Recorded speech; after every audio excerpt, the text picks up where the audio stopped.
Hello everybody, W06Man96 here, out for a joyride today on this beautiful Saturday of Memorial Day weekend.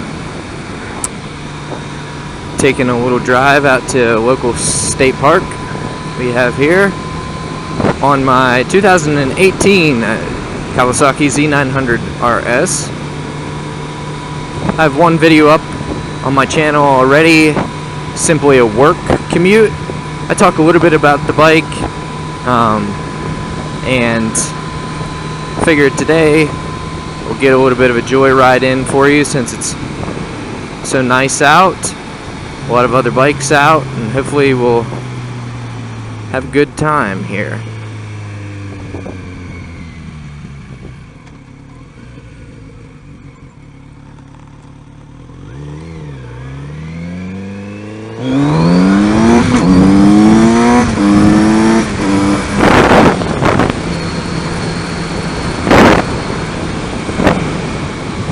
This is the first bike that I've owned, besides a dirt bike, that will wheelie. I'm in Traction Control 1. It was still wheelie just fine in Traction Control 1. I haven't tried it in 2, but it does dampen it a little bit in 1. If you turn it off, you do notice a difference in how the bike responds and makes the front end feel lighter, so to speak. I'm really enjoying the bike so far. I have 1,141 miles on it, so we could, I guess, call this video perhaps the 1,000-mile review.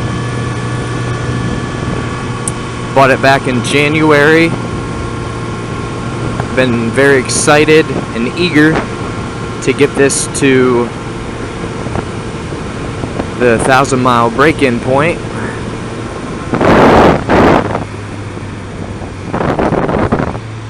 Haven't bought too much for the bike, haven't done too much other than getting rid of the ugly reflectors on the front. I had to buy the matching bolts from Kawasaki to put into where the existing reflectors were.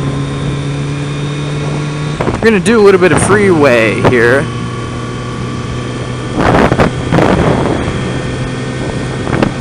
So here we are at 65, $4,000.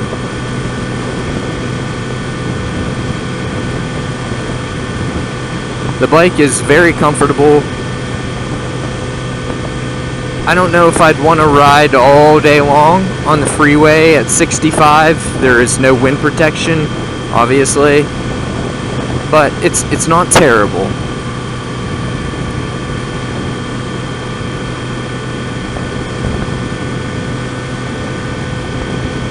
Just got a full tank of gas.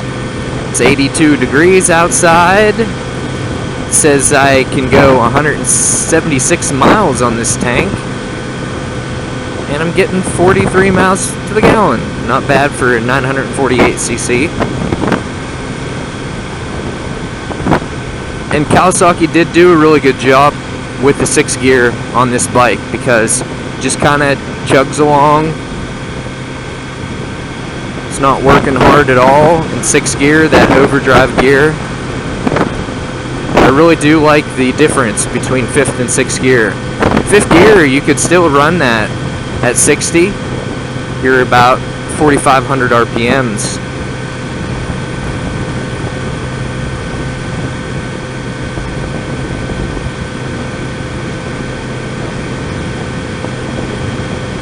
I really do like the wider handlebars. I'm coming off of a 1984 Honda Nighthawk S. I still have it. I'd like to do a video of it sometime. And the handlebars are tighter on that. But this just feels very controlled, very eager to lean as you would please.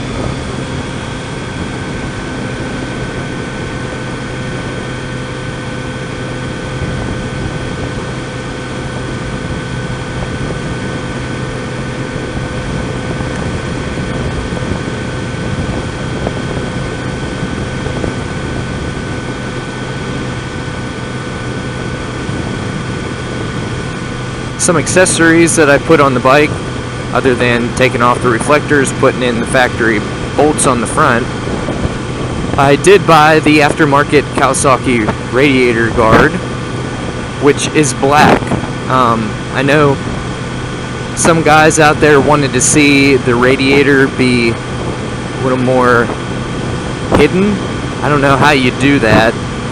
They said it kind of looked like an afterthought, but it's a radiator. What are you going to do with it?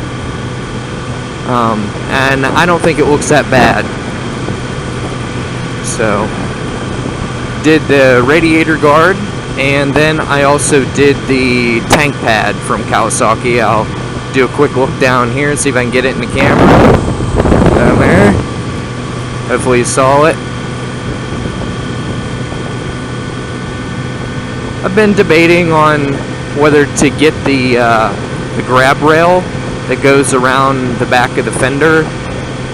Makes it really look like the original Z900s and the Kawasaki's back in the 70s. I'm not sure. I'm kind of undecided on that one.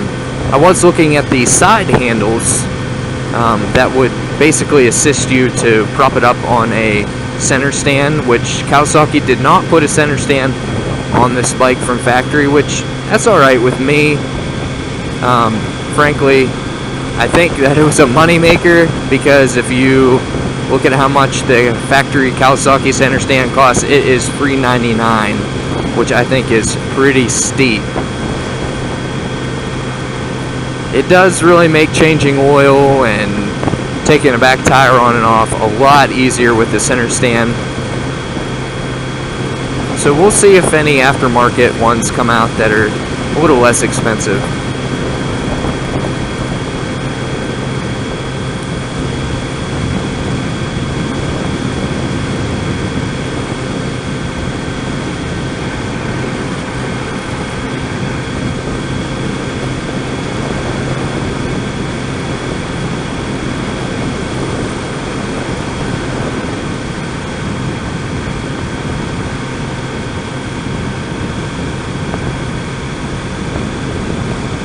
Before I bought this bike, I was considering the XSR 900.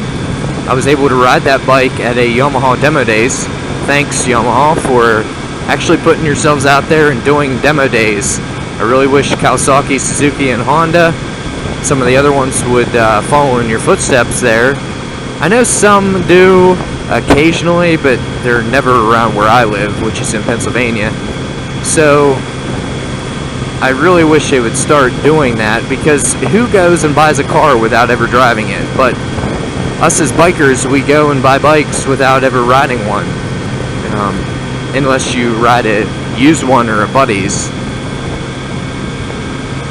But the XSR 900, I rode it after buying this bike, but I crossed it off the list because it was just a little too modern for me. I do think it's a great bike. I enjoyed riding it, but it was just not as comfortable and just didn't have the character that I was looking for, and I thought that this bike here possessed. Was able to ride the FZ07 as well, and I'd have to say that I would pick the FZ07 over the XSR 900. And I know some out there would probably agree with me and disagree with that, but I truly enjoyed the FZ07. It was called the MT07, it was the new model, but general term there, FZ07, I really liked it. I was also considering briefly the Yamaha FZ10, now MT10, but just looked too much like a transformer for me. I just couldn't get away from the more standard look of this bike, and I think that's what I tend to gravitate towards. I was able to ride the FZ10 and MT10 down this road, and it was everything that I've read it to be. Power everywhere, The sound, if I was debating whether to buy that bike or not, the sound would certainly sell me on that. Very natural to ride that bike too. Didn't have to work for anything, that's for sure. But back to this bike, I am very impressed with the overall power of the bike. I know Kawasaki retuned, I don't like to say detuned, because it makes power differently than the plain Z900, the original that they brought out. It just has a different character. It's meant to do something different. Why is his lights flashing? But anyway, here we are. The torque on this bike is impressive almost everywhere. I was afraid when I rode the XSR 900 that I would think that this bike was down on power comparative, but it was not. This bike, how Kawasaki tuned it to have more torque and more mid-range, they did a good job because it's apparent.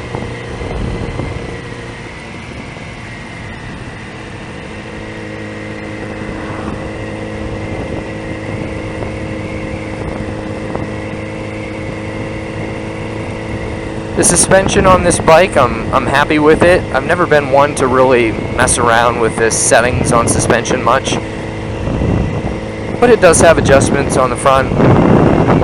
But for me, as of right now, I'm good with it.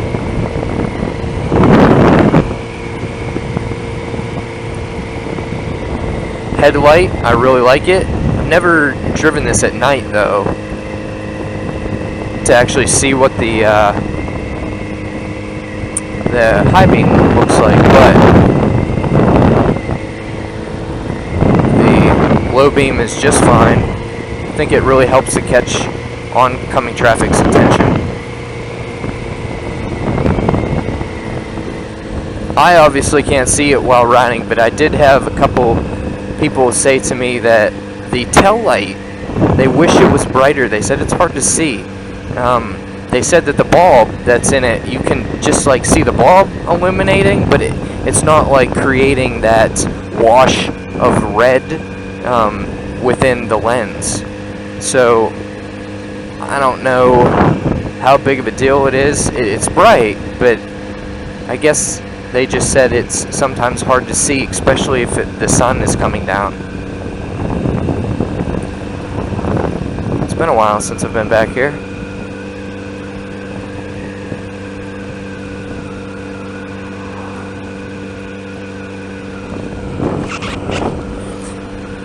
If you're wondering, I am using the Sena, what is this, mountain bike race, ooh. I'm using the Sena Prism camera. I decided to go with that because I have a Sena 20S Bluetooth communicator, which I really enjoy. The Sena Sena Prism integrates very nicely with the headset. I can start and stop recording with the jog dial, and I can also turn on and off the camera using the phone button on the 20S. I can also, when you're not recording, you can cycle through different features on the Prism, not just video, but you can also do, is this gravel? I'm not going down that. You can also cycle through taking pictures. Well, you can actually take pictures on the fly, which is very nice while recording. You can also take time-lapse and burst shots, and you can cycle through that just with using the 20S headset.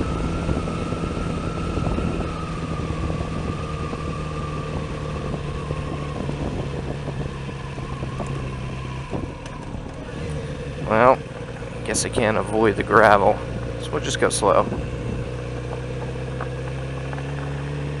I'm anxious to see the tests come out, or comparisons rather, of this bike against the XSR 900, what's Triumph's bike? Can't think of it off the top of my head. But BMW has theirs. I'm gonna juke across here. I'm anxious to see the comparison.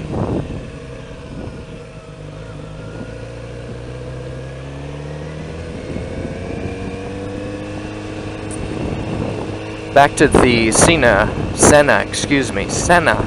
Prism. Another reason why I bought it over a GoPro, other than it being a lot cheaper at $249, I liked that the Prism recorded your voice from the 20S directly into the video. No overdubbing, matching up the tracks, or nothing. Real time recording. I think that that's a great feature. And I was also impressed with the coloring of the camera. It just seemed to have more brilliant color. Greens pop better, blues. Hopefully you can see that on the video. So that was another reason why I got the camera. And it's also very low profile. I don't know if you can see it in the mirror there, but it's low profile. Whereas the GoPro, although still small, I feel like this one's a little bit more aerodynamic.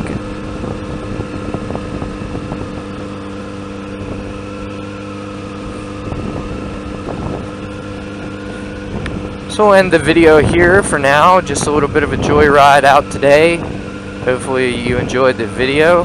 Check out some of my other ones. I'll be posting more on this bike and others as well as I come to them.